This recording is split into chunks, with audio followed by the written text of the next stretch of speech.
कई बार भगवान हमारे रिश्ते खुद तोड़ देता है ताकि कोई हमारी ज़िंदगी खराब ना कर सके।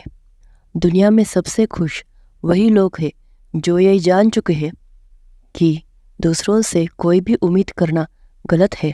ज़िंदगी में दुख भी उतना ही ज़रूरी है, क्योंकि हमेशा अगर सुख ही मिलता रहा तो आप कभी ज़िंदगी में आगे नहीं बढ़ पाओगे। ये गलत सोच है इंसानों की कि एक अकेला इंसान क्या कर सकता है। पर देखो उस सूरज को जो अकेला ही सारे संसार को प्रकाशित करता है। भाग्यशाली वो नहीं होते जिनको सब कुछ अच्छा मिलता है, बल्कि भाग्यशाली वो होते हैं जिन्हें कुछ भी मिलता है तो वो उसे ही अच्छा बना लेते हैं। गीता में लिखा है, जब इंसान की ज़रूरत बदल जाती है तब उसके बात करने का तरीका भी बदल जाता है। फ़ायदा सबसे गिरी हुई चीज़ है, लोग उठाते ही रहते हैं। हारता वो है जो शिकायत बार बार करता है, और जीतता वो है जो कोशिश 1000 बार करता है। जिस इंसान को हम सबसे ज़्यादा प्यार करते हैं वही इंसान हमारा सबसे ज़्यादा फ़ायदा उठाता है, क्योंकि वो इंसान जानता है कि हमारी कमज़ोरी क्या है। इतना समझदार बनो कि किसी को माफ़ कर दो, लेकिन इतना बेवकूफ़ मत बनो कि धोखा देने वालों पर दोबारा विश्वास कर बैठो। उम्मीद कभी मत छोड़ना, कल का दिन आज से बेहतर होगा। ज़िंदगी में उस लेवल तक पहुंच जाओ कि लोग आपको खोकर पछताए। दुनिया में कभी भी खुद की तुलना किसी और से मत कीजिए।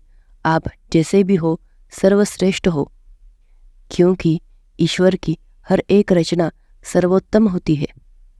खुद को किसी से कम समझना ईश्वर की रचना का अपमान है। इंसान का मन ही उसका सबसे बड़ा मित्र और उसका सबसे बड़ा शत्रु भी होता है। अगर मन आपसे जीतता है तो आपका दुश्मन बन जाता है, और अगर आप मन से जीत जाओ तो वो आपका सच्चा दोस्त बन जाता है। अगर कोई आपको नज़रअंदाज कर दे तो बुरा मत मानना। लोग अक्सर अपनी हैसियत के अनुसार लोगों को नज़रअंदाज करते हैं। उन लोगों के पीछे कभी मत भागना जिन लोगों को आपकी कोई परवाह नहीं। श्री कृष्ण कहते हैं, गलतियाँ तो सभी लोग करते हैं, लेकिन उन गलतियों को सुधार वही पाता है जो मन का साफ होता है और जो अपने रिश्तों को खोना नहीं चाहता। जिंदगी का सबसे बड़ा थप्पड़ किसी से की हुई उम्मीद मारता है। कभी कभी इंसान ना टूटता है ना बिखरता है, बस हार जाता है। कभी खुद से तो कभी किस्मत से तो कभी अपनों से। पूरी जिंदगी में खुद को समय ज़रूर दे, क्योंकि सबसे पहली ज़रूरत आप खुद हो। याद रखना, ज़रूरत से ज़्यादा अच्छे बनोगे तो ज़रूरत से ज़्यादा इस्तेमाल किए जाओगे। रिश्ते कितने भी बुरे क्यों ना हो, उन्हें कभी मत तोड़ना, क्योंकि गंदा पानी कभी प्यास बुझाने के काम नहीं आता, पर आग बुझाने के काम ज़रूर आता है। ज़माना जब मुश्किलों में डाल देता है तो परमात्मा हज़ारों रास्ते निकाल ही लेता है। विश्वास करने वाले से ज़्यादा बेवकूफ़ विश्वास तोड़ने वाला होता है, क्योंकि वह एक छोटे से स्वार्थ के लिए एक अच्छे इंसान को खो देता है। भलाई करते रहो पानी की तरह, बुराई खुद ही किनारे लग जाएगी गजरे की तरह। जब कोई समझे नहीं तो उसे समझाने की ज़रूरत ही क्या है। कोई माने नहीं तो उसे बताने की ज़रूरत ही क्या है। सच्चे दिल से किसी ज़रूरतमंद की मदद करके तो देखो। अगर दिल को सुकून ना मिले तो कहना, जिसे जाना है उसे जाने दो। अगर वो आज रुक भी गया तो कल अवश्य चला जाएगा। इंसान को इंसान से दूर करने वाली सबसे पहली चीज़ ज़ुबान है, और दूसरी चीज़ पैसा है। जिन्हें सपना देखना अच्छा लगता है उनकी रात छोटी पड़ जाती है, और जिन्हें सपना पूरा करना अच्छा लगता है उनके दिन छोटे पड़ने लगते हैं। किसी की आदत देखनी है तो उसे इज्जत, और किसी की अगर फितरत देखनी है तो उसे आज़ादी देकर देखो।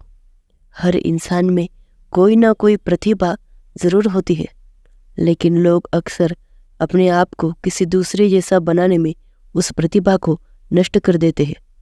महंगे इतने भी ना बनो कि लोग तुम्हें बुला ना सके, और सस्ते इतना भी मत बनो कि लोग आपको नचाते रहे।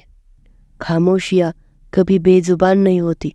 कुछ दर्द ऐसे होते हैं जो आवाज़ तक छीन लेते हैं। आजकल तो लोग आपकी एक गलती के पीछे आपकी सारी अच्छाइयाँ भूल जाते हैं।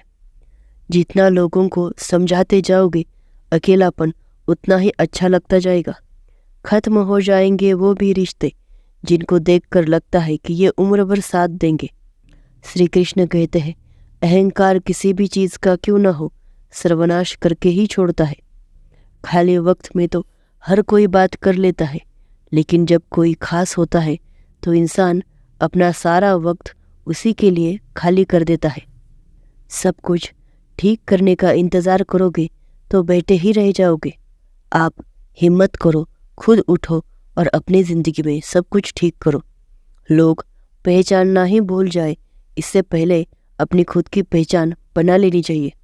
एक बार एक राजा ने भगवान श्री कृष्ण का मंदिर बनवाया और उसमें मूर्ति की पूजा करने के लिए एक पंडित को रखा। हर रोज़ वो पंडित जी से कहकर एक फूलों की माला चढ़वाता था और वो माला उस पंडित जी को भगवान को चढ़ानी होती थी। उसके बाद जब राजा दर्शन के लिए मंदिर में आता तो पुजारी भगवान के गले से वो माला निकाल कर राजा को पहना देता था। कई सालों तक ऐसा चलता रहा। अब पंडित जी बुजुर्ग बूढ़े हो गए थे और एक दिन राजा की तबीयत अचानक खराब हो गई। तब राजा ने अपने सेवक के हाथों फूलों की माला भिजवाई और कहा कि पुजारी से कह दो मेरा इंतज़ार मत करे, क्योंकि मैं आज नहीं आ सकता। फिर वो सेवक माला लेकर पुजारी के पास गया, पुजारी को सारी बात बताई। पुजारी जी ने वो माला भगवान को चढ़ाई और सोचने लगे कि कई सालों से ये परंपरा चलती आ रही है, लेकिन मैंने कभी भी भगवान की माला उतार कर खुद नहीं पहनी, कि शायद आज भगवान की यही इच्छा है कि ये माला आज मैं पहनूं। इसीलिए भगवान ने आज राजा को नहीं भेजा। आज अच्छा मौका है, ये माला निकाल कर मैं खुद पहन लेता हूँ। फिर उस पंडित ने भगवान के गले से माला उतार कर खुद पहन ली। इतने में सेवक राजा का दौड़ता हुआ पुजारी के पास आया और बोला कि राजा की तबीयत और बिगड़ गई है, उन्हें कुछ ठीक नहीं लग रहा, इसलिए वो अब भगवान के दर्शन करना चाहते हैं। वो आ रहे हैं, उनकी सवारी जल्दी ही मंदिर में आएगी। उन्हें लगा कि यह परंपरा कहीं टूट न जाए, इसलिए वो आज भी मंदिर आ रहे हैं। जब पंडित ने यह बात सुनी तो फटाफट अपने गले से माला उतार दी और फिर से भगवान को पहना दी। कुछ देर बाद राजा मंदिर में आए। फिर उसी दिन की तरह पंडित जी ने भगवान के गले से माला उतारी और राजा को पहनाई। अब राजा ने उस माला को देखा तो उस माला में एक सफ़ेद बाल नजर आया। राजा समझ गया कि ये बाल पुजारी का है और राजा ने पुजारी से पूछा, क्या ये माला आपने पहनी थी? इसमें सफ़ेद बाल कहाँ से आया? ये बात सुनकर पुजारी जी घबरा गए। पुजारी को लगा अगर मैंने सच बता दिया तो राजा मुझे दंडित करेंगे, इसलिए उन्होंने कहा कि ये बाल तो श्री कृष्ण जी का है। ये सुनकर राजा को बहुत क्रोध आया। राजा कहने लगा, तुम झूठ बोल रहे हो, भगवान श्री कृष्ण के बाल सफ़ेद कब से होने लगे? मैं कल फिर श्रृंगार के समय आऊँगा और देखूंगा कि भगवान श्री कृष्ण के बाल सफ़ेद है या काले। बाल काले निकले, सफ़ेद नहीं निकले तो कल ही आपको मृत्यु दंड दिया जाएगा, क्योंकि आपने मुझसे झूठ बोला है। राजा यह कहकर वहाँ से चला गया। इधर पुजारी भगवान के चरणों में गिरकर रोने लग गए। हे प्रभु, मुझे माफ़ कर दीजिए, मुझे लगा कि ये माला मुझे पहन लेनी चाहिए, मुझे बचा लीजिए, नहीं तो कल राजा मुझे मार देगा। और पुजारी सारी रात भगवान के चरणों में गिरकर रोने लगा और विनती करने लगा कि हे प्रभु, मुझे बचा लीजिए। अगले सुबह राजा मंदिर में पहुंचा। राजा ने भगवान के सिर के ऊपर से मुकुट निकाला और उनके बाल देखे। राजा चौंक गया, क्योंकि भगवान के बाल सफ़ेद हो चुके थे, और सोचा कि यह पुजारी की कोई चाल है, इसने मौत से बचने के लिए भगवान के बाल सफ़ेद कर दिए होंगे। राजा ये बाल असली है या नकली ये जांच करने के लिए बाल तोड़ने लगा।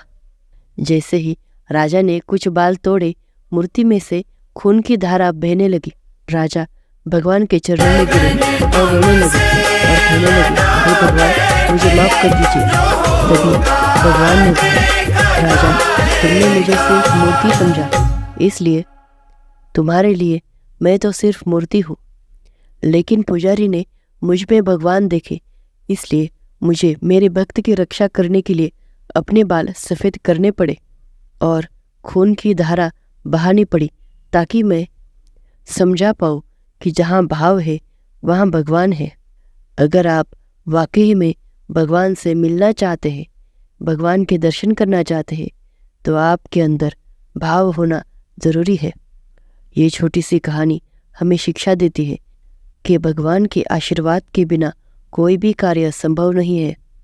अगर आप सच्चे मन से भगवान को पुकारते हैं तो भगवान आपकी मदद करने अवश्य आते हैं। दोस्तों, इस वीडियो में इतना ही। अब मिलते हैं अगले वीडियो में। तब तक के लिए खुद का ख्याल रखिएगा। जय श्री कृष्ण।